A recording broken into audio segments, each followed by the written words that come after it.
we have special guest, His Holiness Trivikrama Swami Maharaja, and we're very happy to have such opportunity to have a talk and to ask some questions about his life and about his preaching tour in Ukraine. And Maharaj, we really want you to share that you have already been to several places in Ukraine, and you plan to visit more, as we know. And how do you find Ukraine these days? How do you find cities in Ukraine these days? Maybe is there anything particular that surprised you maybe during the beginning of the war? I would say it seems that people are more serious about Krishna consciousness because they're kind of seeing firsthand that the material world is not a safe place and that we can be kicked out at any moment. So it seems like there's a saying in English that there's no atheists on the battlefield. So people they've always were responsive, but now they're even more responsive. I see. Was it difficult for you to get to Kyiv? I didn't find it. It was very peaceful everywhere. We came into the border very quickly, and when we got on the Ukrainian side, I stayed in the car, and Vijay went to give my passport. Yeah. But the lady wanted to see me, and then I came out and I said, Hare Krishna, and we spoke a little bit. She spoke English, and she was happy. Seemed happy that I was coming. Really. So it's been like that. Everybody seems happy to see me. As for me, sannyasis and spiritual teachers that came to Ukraine, they are very courageous. They have so much courage. Like sometimes I was alone in Hong Kong, or sometimes I was alone even in Japan, and when I went to Korea. But I always knew why I was there, because I'm Prabhupada's man and I'm trying to push on the movement, so I didn't feel alone. I felt Prabhupada's presence, and that's one of the qualifications to take sannyas. You should be ready to be alone. Otherwise you shouldn't take sannyasa if you get lonely. So I managed to do that, to live alone. A lot of times you have to be alone. So why are you afraid? I mean, I was there on the order of Srila Prabhupada, so I wasn't worried. If I died in that endeavor, so what? We're all going to die, so that's a good way to die, in preaching. But I didn't feel any real threat to my life in any of these places. Like now, people say, hey, I'm still sitting in Kyiv and we could get bombed. Yeah. But you're not worried. I see that people are not worried, so why should I be worried? I'm probably more worried than the people who live here. That was one of the things that inspired me to come here. I had come back to Ukraine, but I stayed on, I was in Lviv and but I thought then I went again to the festival last year, Ukrainian festival. Yeah. What's the city? ISKCON. I'm going again this year. Yeah. And then I met the temple president from here, the elderly gentleman. Maybe it wasn't temple president, but some resident who stayed. And he was going back to Kyiv, and I said, he's not afraid to go back there. Why am I afraid to go there? Something like that. Yeah. So I'm glad I came. There's no missiles falling over. It seems perfectly safe. Right? You're not afraid of being here, right? No. I live close to the temple, and I try to go to the temple every day in the morning. And when you have nice kirtan, nice japa in the morning, you don't think about this. You just do what you have to do. And because so much people are afraid, a lot of people have died because of heart attacks. Do you have some particular or special message to Ukrainian devotees during these times, not so easy times? I mean, the message is there for everybody that This, what is it, Govinda Das says, this life is like a drop of water on a lotus petal. Any moment can be finished, so we should become, there's some urgency that we should be Krishna conscious, of course, and that's, as I mentioned, it's even more apparent here, because people are dying. I heard that even some number of devotees have died in the army. And then that's, of course, we're going to die, all of us, ultimately. And so we should be prepared. There was a good news that your book has recently came out, and it tells so much stories of your numerous interactions with Srila Prabhupada. And from the very beginning, when you were just acquainted with Krishna consciousness, and up to the later years when Srila Prabhupada left this planet. And may I ask a few questions about the book? Sure. Are these stories based on your recollection of the events from memory, or you have kept some kind of diary, maybe? Because it's not so easy to remember so many details after 50 years. I did make some notes of the stories that I wanted to write about, but you know, I didn't forget, because I was often repeating some of the stories in class, and because they're instructive, and you get a look at how Srila Prabhupada really dealt with people and how his mood was, and so it wasn't really that I need to have a lot of notes. The memories are fresh. Each story in the book is accompanied by some philosophical reflections. Did you get them at that moment, or you get them after, through the 50 years after, maybe, or during this period? How such philosophical reflections appeared? No, I mean, from the beginning I could see that the Prabhupada was always instructing us. Either he was encouraging us or chastising us, but it was always for our beneficial for our advancing in Krishna consciousness. That's just the way Prabhupada was. He was always preaching. Once I came in front of Prabhupada, I had an assistant with me. We came in Prabhupada's room in Mayapur, and he was reading his own Krishna book. Something authors usually don't do, read their own books.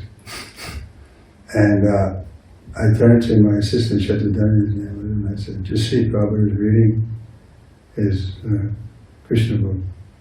And Prabhupada said to me, yes, always preach. So he was encouraging me that I was preaching. And that was Prabhupada's mood. He was always preaching. And he wanted us to also preach whenever opportunity was there. The preaching mission. So writing a book was I had to put some effort into it, but it was a labor of love. What encourages you now? Because your spiritual teacher, Srila Prabhupada, he left so many years ago. And what encourages you now to preach, maybe God Brothers or the instructions that Srila Prabhupada left? Yeah, well, like as I say, it's a preaching mission, so and I preach because this is good for me to preach. When I preach, I hear what I'm saying, and I remember to be, it's easy to be Krishna conscious when you're talking about Krishna. Yeah. And then people benefit too. I see practically people are influenced by what I say, so that's very encouraging. I have disciples and followers, and of course we want to keep Prabhupada in the center. That's one point that I always make, that sometimes there was mistakes after Prabhupada left, that the gurus, thought that they would be in a more prominent position, but Prabhupada told us we should keep the Acharya in the center, and so that was always my mood, so I wasn't a guru until 1987, and they expanded it. So I wasn't one of the original gurus, but since 1987. But I've always understood that I have to be careful to keep Prabhupada in the center. I don't want to present myself as like a competitor to Prabhupada in any way. He's the Acharya, and it's his mission, and he's still alive. He's not like he's dead and gone or something. And so it's very natural. I'm preaching the way I was before. Before Prabhupada left, I was preaching the same way, bringing people to Prabhupada. Honestly, I was amazed by your story yesterday when you told about the massage and that you were a little puffed up, as you said. And it encourages for me to also cleanse my heart, but maybe some stories also are left that are also so bright in your memory, and you can share now. Maybe some. That's not in the book? Yes. Some people said I should put it in, in the next book or whatever, in the next edition. Huh? One story, I'll tell you that my father died when I was 13 years old. 13. And I had 2 older sisters and a younger brother.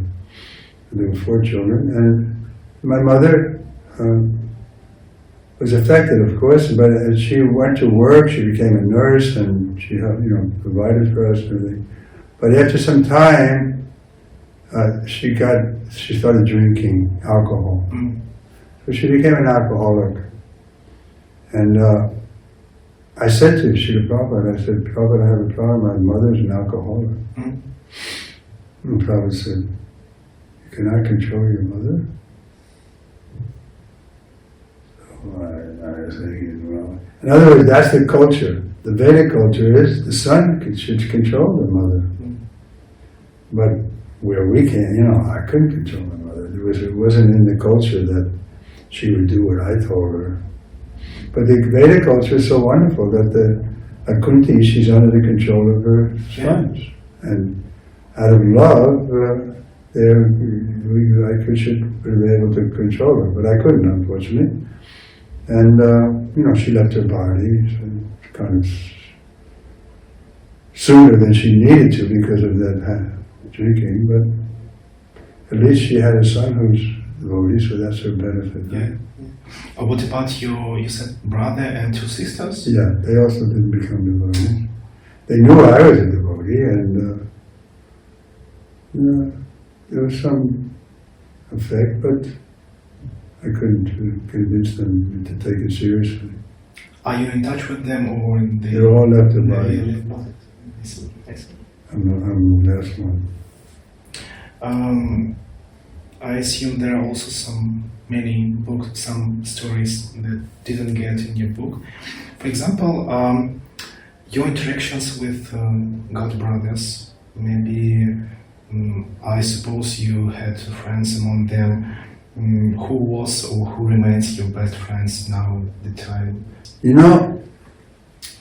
Before I became a devotee, we were in university, and I had some really close friends. But when I joined the Hare Krishnas, then they didn't take it so seriously, and so I didn't come with the mood to make friends because I had friends, and I saw that they disappointed me. So I wouldn't say I did. I had a very close relationships with any devotee that I would say, well, he's my special friend. There are people I work well with, like Naranjana Swami and Bhakti Chaitanya Swami, and I work well with Bhakti Srila Maharaj before he left his body, but I wouldn't say I had any real close friends. Krishna and Prabhupada are my friends. You said that you became sannyasi in 1971. That was at that time when Srila Prabhupada, he encouraged many his disciples to become sannyasi, or it was some story, or maybe Srila Prabhupada? No, Prabhupada, the warning was there. His health wasn't so good. He had a heart stroke and difficulties. Health difficulties. So he realized he's not going to be here very long. So he wanted to have the movement all over the world. So, like, he sent the 3 household couples to London. They did something. He was pleased with that. But they didn't stay long, and they kind of separated. And so he found, by that time, like 1970, 71, that the best way to get this movement all over the world is with sannyasis, because they don't have to worry about their family, they don't have to think about money, they can just concentrate fully on the preaching. And they can go to foreign countries, and like Prabhupada sent me to Japan. I was there for 3 years. And, in Japan? Yeah. And he sent me to Taiwan, and he wanted me to go to China also with Tamal. But anyway, that sannyas is a good position to go if you want to spread the movement quickly all over the world. Yeah, yeah. Like the Jesuits in the Christianity. Yeah, yeah. They spread the Christianity because they were single men. They could go, didn't have to worry about their family, didn't have to provide for them. Yes. So he was making sannyasis. But not everybody. When I was getting sannyas, there was a brahmachari there. He asked Prabhupada if he could take sannyas too. Prabhupada said no. So he saw that there's some capacity that maybe you can last a whole lot. But from an objective point of view, most of the sannyasis fell down. Fell down? Yes. When I first took sannyas, I was the 13th sannyas. Now I'm like the second only person who took sannyas before me is still who is still in good standing, is Jayapataka Maharaj. So all the other 10 or 12, they fell down. They went away, or they started their own movement or something. Because Nanda Maharaj, he was first maybe. Yes. Yeah, he was first. But he left his body. Yeah, there was some question if he kind of left his kind of, he had some fall down. Anyway, it is what it is, and now they're much more strict about giving anybody something else. Yeah. You have to wait so many years, you have to be older. Right? What's the age? Maybe 50, 55, something like that. So I was only 29. Did you get in China? No, I didn't, because Krishna Maharaj? he did. He didn't get in right away, but later he did. Well, that's a story. I think I mentioned it in the book also. So my, that situation with Tamal. You want me to talk about it? It's a 2 or 3 minute talk. Well, in 1976, Tamal Krishna Maharaj was 75, I'm not sure, but he was in charge of Radha Damodar bus party in America. Yeah. And they were traveling temple to temple, and there was some problem with the grihas, or the temple presidents, mostly were grihastas, that they would come with their bus, and Vishnu Jan was a very charismatic mridanga player and a wonderful singer, and he was with them, and they would get men from the temple to leave the temple and join their party. So the temple presidents didn't like that, so that year in Mayapur there was an upheaval, because when the temple presidents met, they all complained about the Radha Damodar party. So Prabhupada was concerned, he was very concerned. He said this will lead to fratricidal war, and he was thinking how to make a solution. He was talking with Tamal Krishna Maharaj, and he said something to the effect that, Tamal said something to the effect that, what should I do, go to China? And then Prabhupada, eyes lit up, So the next morning, I didn't know about that conversation, but Prabhupada called me, and he said, so I think you wanted to preach in China, in the mainland. So I said, I didn't think about it, Prabhupada, but if you want, I can go. He said, yes. I want you to go with Tamal Krishna. So I said, oh, okay. Then he said, go up to Tamal's room and tell him to come down.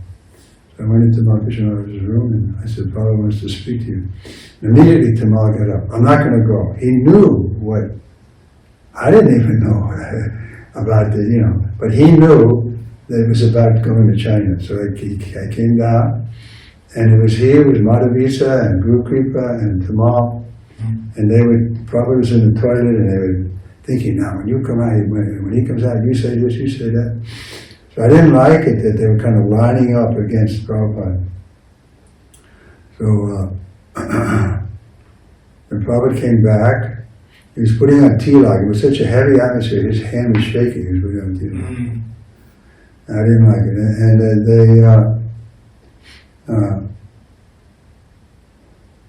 Madhavisa started speaking. He said, Madhavisa, he was a sannyasi at the time. They were all sannyasi, all GBCs. I was never a GBC. So Madhavisa said, Prabhupada, there's two sides to this story of divided Damodar party. And I spoke. I said, no, there's only one side, Srila Prabhupada's side. And they looked at me with daggers, the three of them. Stay out of this small town. That's what they were thinking. Because I didn't do anything, I never did anything so big, so they were a little proud that they had brought so much money and opened and sold so many books. And I wasn't such a great, I didn't accomplish anything so big. But so then the conversation started, and then it was like blow for blow. I don't want to get into it, you can read my book. But the ultimate thing was that Prabhupada said, either if you don't want to go to China, then you can stay here in Mayapur and chant Hare Krishna. I'm taking away your position as the head of Radha Damodar Prabhupada. It came to that. And before that even, Prabhupada said to Tamal, it's my intense desire that you go there. It was a heavy meeting. And Tamal Krishna said, yeah, I can see that, but he still didn't surrender. He kind of laughed. And then Prabhupada said, okay, then you stay here in Mayapur. And then, and Tamal said, no, okay, I can go. But I don't want to go with Trivikrama Swami. I want to take just a dumya. And I said, thank God. Me and Tamal alone in China, I don't know what would happen. Because I've known Tamal since 1969, and he was always trying to control me, I felt, and I didn't like it. And I never became his man, so to speak. He was a leader. Yeah. Intelligent. And I gave him credit. And even today, I'm sure he's with Prabhupada, I respect him. But my nature was I didn't like to be controlled by, even sometimes I didn't like to be controlled by Prabhupada, and Prabhupada chastised me for that. But I think I'm trying to be Prabhupada's man. That's my hope, that I can again meet him and say, yes, Prabhupada, I'm here, and what do you have, any service for me?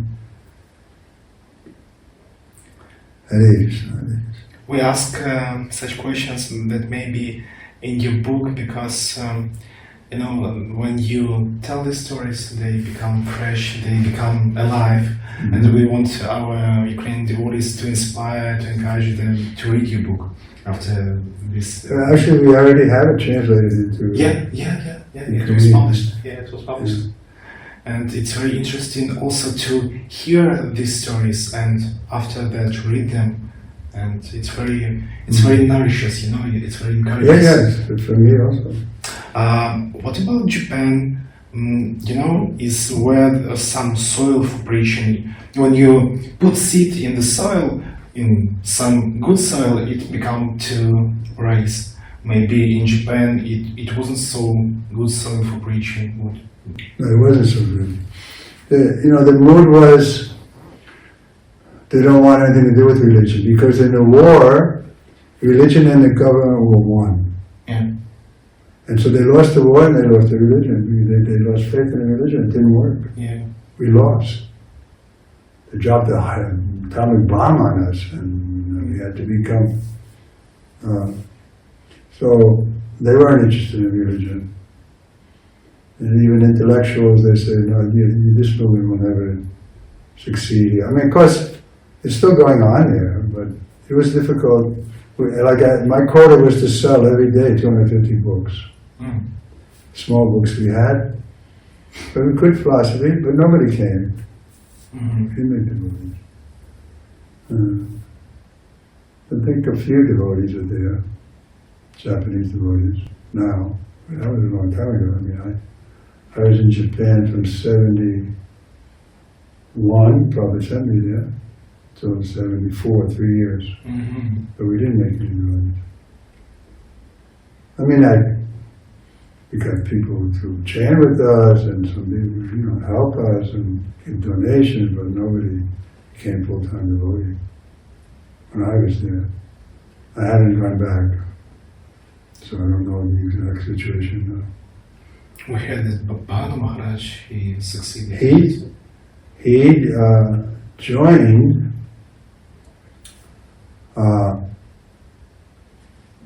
he met Prabhupada when Prabhupada was going to India, and then he came to, he was working with us for some time, translating. He knew the Japanese language. Of course, he was born in Canada. Yeah. So I haven't seen him in a long time. He's here in South India, I think. Yeah. I'd love to see him again. But he's very conscientious, and he helped us, with the. But he didn't go out very much. He stayed and translated, and he was helpful. So what about him? He's I don't think he's come back there either. I don't know the exact situation there in Japan now, whether we have our own. Actually, we had a property. In order to get registered, we had to buy a property, which we did do. That was one of the reasons we were going out every day. We would collect a fair amount of money, and we got enough to buy a house a little bit out of the city. But then we got registered, so we were registered and we had property. But I haven't followed up on it. I don't know what the status is now. If to speak about this soil for preaching, is some country... Yeah, some are better than others. Yeah. I know when I was first... I had been in America, but I wanted to give up my management there and travel and preach. And so the advice came, the best preaching, there's three places that best preaching. One is Ukraine. Okay. One is Bangladesh. And one is India. Yeah, India is good. Why Bangladesh? Because the Hindus there are very enthusiastic about it. I haven't been yet, but that's what I've heard. And so they become fired up devotees, and so much so that sometimes the Muslims get envious of them, and some murder or something. But again, I haven't been to Bangladesh. I went to India recently, and I see that there's very big preaching is there. I was there in Nagpur, was it? And they had a conference in Brahmachari. It was like 800 Brahmacharis came. These are all intelligent young men, under 30, fired up, ready to push on the movement. So that was Prabhupada's vision. His order from the spiritual master was to preach in the West, which he did, in a grand style, and then he said, like in 75 and 76, he said, now I've fulfilled the order of my spiritual master, I want to preach in India. So from 75 or so, he was bringing men and money from the West, and establishing the three big places he established before he left was Bombay, Julu, and Vrindavan, Gurukul, and everything.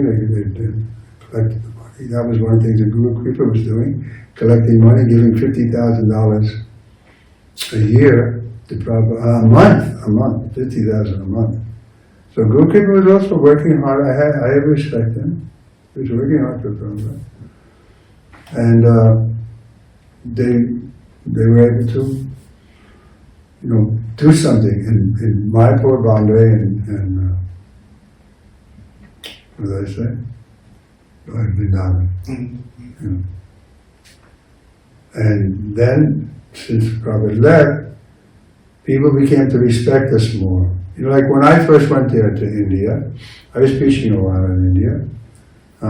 People would say, "Oh, you're hippies. You smoke marijuana." There was some movie about hippies and chanting Hare Krishna, Hare Ram. Mm-hmm. Or else they thought we were CIA. They didn't take us seriously. But by the time, a few years after Prabhupada left, they began to see that this movement is substantial. It's got property, it's got books, it's got philosophy, so a lot of good men joined. And they're still joining. As we see in 1960s, 70s, there was Hare Krishna boom in America. In 90s, there was Hare Krishna boom in European, in Ukraine zone, in Ukraine and Russia. Maybe we can suppose that this Hare Krishna boom in 10 years will be in China, Japan, or it's not so... It's not the same. The Chinese, because they won't allow us to become prominent, you see. As soon as they see you becoming prominent, then they cut your leg because they think you're a threat to their power. I wouldn't have much hope for China. But India is rising on the international scale also, right? They just sent people to the moon, and they're well respected. So in India we can become more and more prominent, and then we'll see. I guess I won't be on the planet, but I'm sure that the prediction is there. I tell the story in my book how we were in the car, and Prabhupada was very inspired to see that all the devotees were ready to see him. And he spoke with full conviction. He said, "They cannot check this movement. This movement will go unchecked for the next 10,000 years." So that was Prabhupada's prediction. So let's see. I don't see how it can be checked. Maybe you can share what now inspires and nourishes you in Krishna consciousness these days. Maybe. Well, for me, it's always been the kirtan. I tell the story how Prabhupada said this kirtan gives us life, and without this special mercy of Lord Chaitanya Mahaprabhu, we don't get life from the kirtan, simply sex life. So, like you say, I'm passionate, and women are attracted to me, and I'm attracted to them. So I have to do something to get past that, and so kirtan is the best way to get a higher taste. Param just in the bar today. If we don't get a higher taste, we're going to come back to sex life. Yes. So that's how I've been able to maintain all these years, is that I try to go to the kirtan as regular as possible, and then I feel happy. I've never gone to a program, kirtan in class, where when I come out feeling discouraged. You always feel encouraged. Whether I give the class or somebody else gives the class or somebody else leads the kirtan, you always feel upbeat. You feel, this is something substantial. Kirtan is Goloka Premadana, Harinam Sankirtan is coming from Goloka Vrindavan, and so you feel some upliftment. People are, going to the psychiatrist or this one, but we don't have the mental problem because we have regular kirtan. That's what I see. Maybe you can advise how much kirtan should we have to be such inspired as you, because you are 81? I'm 82. 82 years. Next month. Yeah. Because it's you're in such a good state of body, you dance so high, and you jump, and it's very inspiring. Yeah, and so I inspire people, and then they inspire me, because it's reciprocation. You can't do kirtan by yourself. So that's how the nice thing about it. that everybody benefits. The leader benefits, the audience benefits, and I'm happy to be in the audience too. You can't just read the kirtan all day. I'm always looking for somebody else. Like I found this word Bala, he does a nice kirtan. Yeah. And, I'm sure you have other devotees. I haven't been here very long. But and when they leave, then I'm happy to participate. So it's a transcendental process. You can't really put it in a box, how it works. But the holy name is magic. Do you have some favorite tunes? Do you have some, your personal practice when you play harmonium? I don't play harmonium. Only karatals? You play only karatals because it's traditional? Or? No, because it's not very easy to learn something new. I should learn. I should sit down and practice harmonium, I guess, but I haven't taken it up. The same with Mridanga. I started to play Mridanga, but I didn't. In the very beginning, somebody discouraged me, you don't know how to play, and then I said, It's not so So I don't know, it's a little hard now to start. But if I wasn't so lazy, I probably would learn harmonium. I should learn. People who meet Krishna consciousness, they learn to play instruments maybe at first years, but I suppose that you had so many service. No, it also depends on your desire. If someone has a musically inclination, then you can learn. But I was happy with the cartels, and I haven't felt a strong need, I guess is the word. Your way of giving lectures, you have even sometimes more kirtan on the lecture than lecture. Mm-hmm. Or you can sing kirtan, then lecture, then again kirtan. It's very, this passion to kirtan is very attractive, and it's very, again, nourishes and inspires. I'm not such an intellectual, like Radhanath Swami could sit down and speak for 2 hours. I can't do it, I don't know. Jataka is like that also, he can go on and on and on. He can remember so many pastimes and Chaitanya pastimes, and so I'm kind of stupid, I can just chant, and Prabhupada said chant and be happy, so that's what I'm doing. And you have to save yourself first, before you can save everybody else. So the kirtan gives me life, and therefore I do emphasize it. But of course we have to know philosophy. Yeah. I mean, whenever Prabhupada had a kirtan, he always spoke. Not that we don't understand why we're chanting. It's not just a cinema song or some Vedic ritual or something. It's got life, and so we.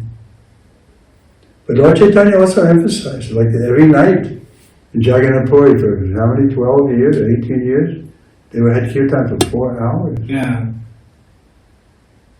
4 hours. What do I chant for 1 hour or something? Yeah, that's incredible stories from Chaitanya. We read in Chaitanya Chaitanya. Kirtans were going on and on.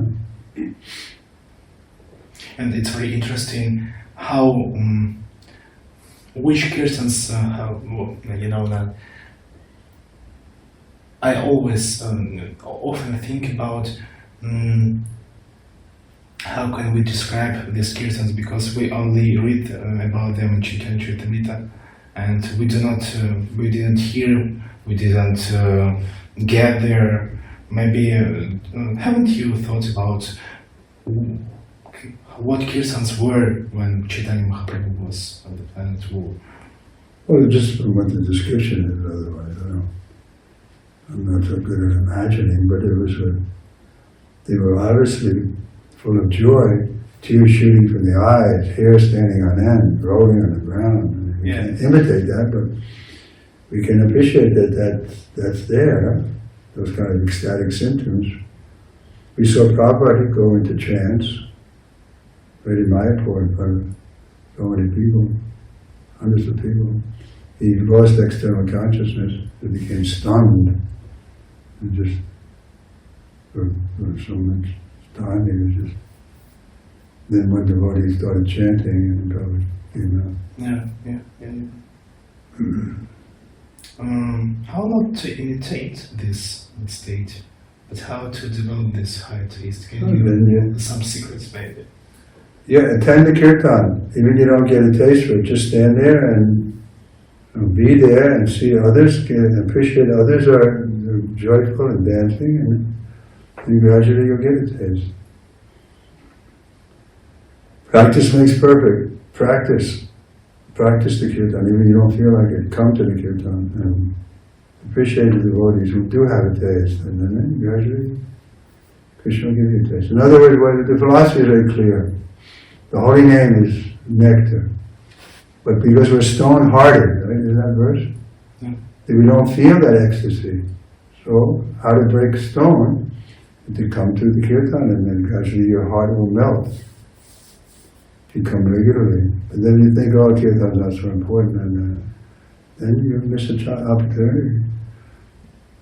But then the opportunity may come at the time of death. I just lost a godbrother in Vrindavan last week, but he was surrounded by devotees, they were chanting, and so obviously his teachers are great. Left the body in Vrindavan, friends were there, family, his wife was serving him, and daughter was there, and so many devotees were chanting. So even if you're not such a kirtan man, you can still benefit. But remaining in ISKCON, sometimes Prabhupada said, to remain, follow the 4 principles, I'll personally come and take you. So, I'm sure this devotee is with Prabhupada somehow. When I listen to Srila Prabhupada's lectures, he is so powerful that I feel he's, like he's sitting near to me. But what can you say about when he led kirtans? Maybe it were some bright, very bright kirtan in your memories. What can you say about your feelings when he was leading? No, there wasn't. I didn't have that much opportunity to hear Prabhupada leading the kirtan. We saw he was taking part in the kirtan. Like in Mayapur, somebody else was usually leading and he was playing the gong or going around in Mayapur and ringing the bell, and we were ecstatic to see him dancing. But I don't particularly remember his he would sit down and Jai Radha Madhava or some bhajan, but stand-up kirtan, I don't remember him being the leader of stand-up kirtan.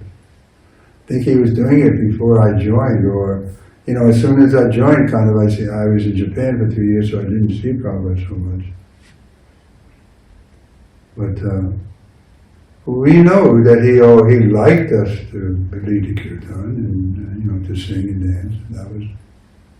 And he was inspired by it. So, like I remember we did a program at some Indian's house in London, and the kirtan was started by whoever, Mukunda maybe, and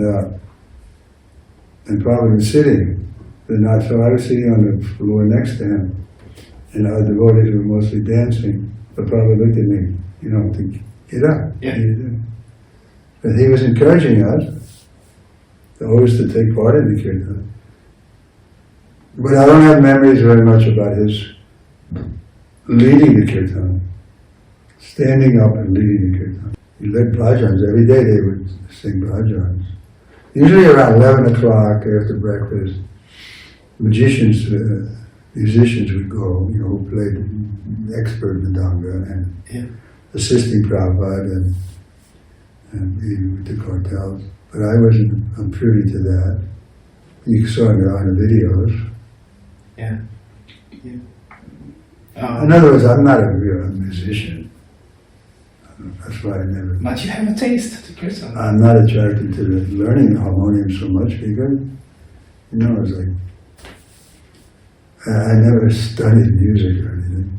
You have a taste to Kirtan, and I suppose Yes, that I do have. it's enough.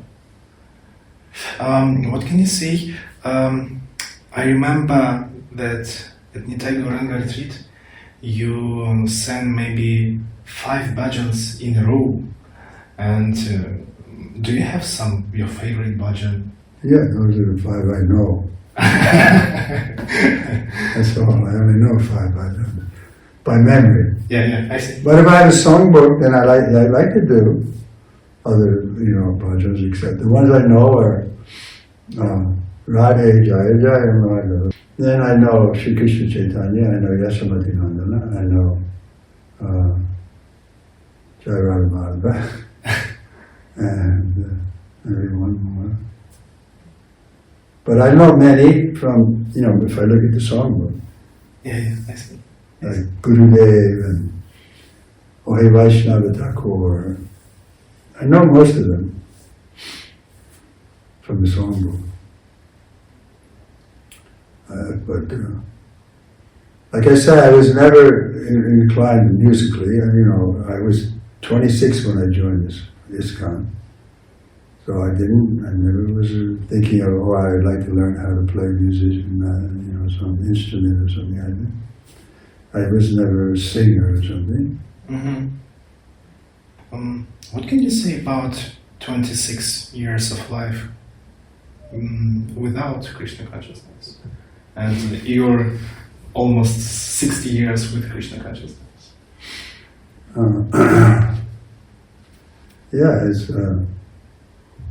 I was looking, but even that I was about to give up looking, and then I met the devotees. I was a seeker. I was thinking there's got to be something more. And I wasn't so happy with my Catholicism. I was a Christian, Roman Catholic. And so I got a little bit into yoga. It was kind of impersonal. And I thought that was better than Then when I met the devotees, I was impressed that they're very sincere. These people are so sincere, You don't find many people who are sincere about spiritual life.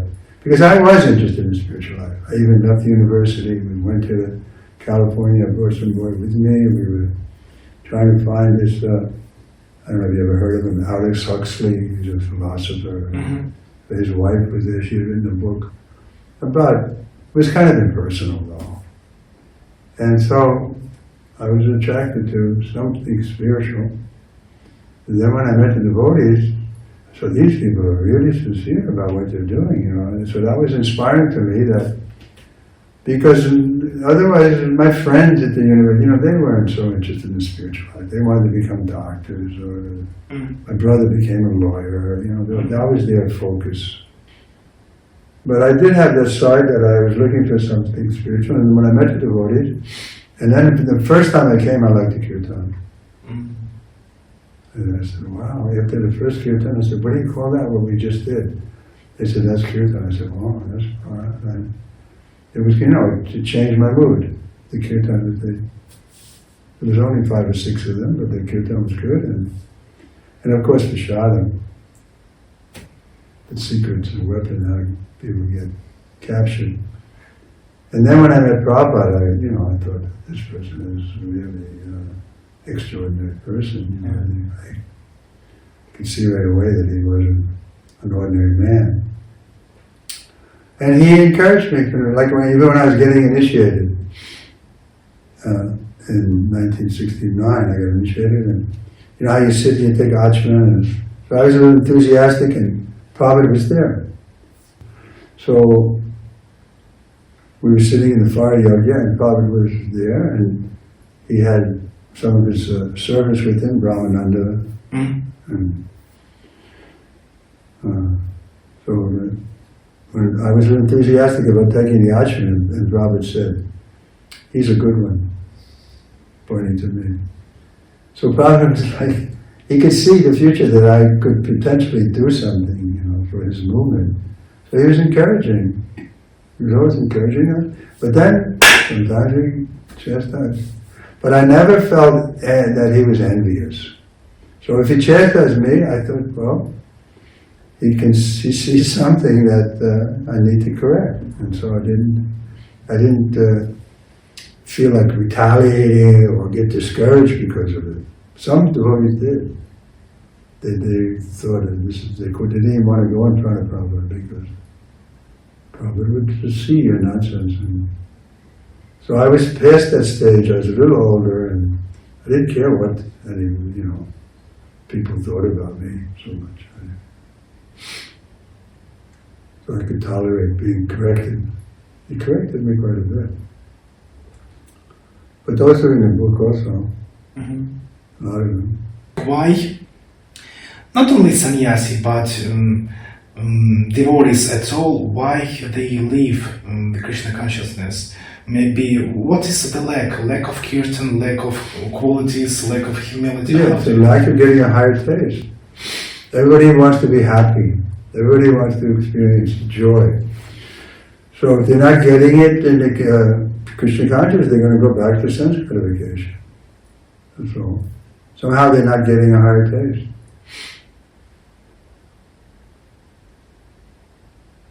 The soul doesn't like it to be dry.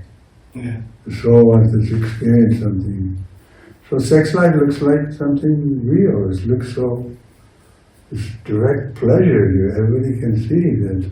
So therefore they get, if you look at the record, all those who fell down, it was because of sex life. Not because they were smoking marijuana or something, everybody got, and that's our philosophy, right? Yeah. Sex life is the binding principle. Yeah. You inspire us all the time, but maybe you want to share something. Maybe you have something in your heart that you want to share. One thing I like is we go on Harinam a lot, and you see the innocent children take to it immediately. They start dancing, and the parents are pulling them over. They want to stay in the kirtan. So that's encouraging to see that. The child is guileless. He's just attracted. But as soon as you get, a little older, then you think, oh, what will people think if I'm dancing? What will people think? You become so self-conscious that you can't join in the kirtan. So that's always inspiring to see the children who are simple and just attracted. Yeah. We're doing kirtan today, right? Yeah.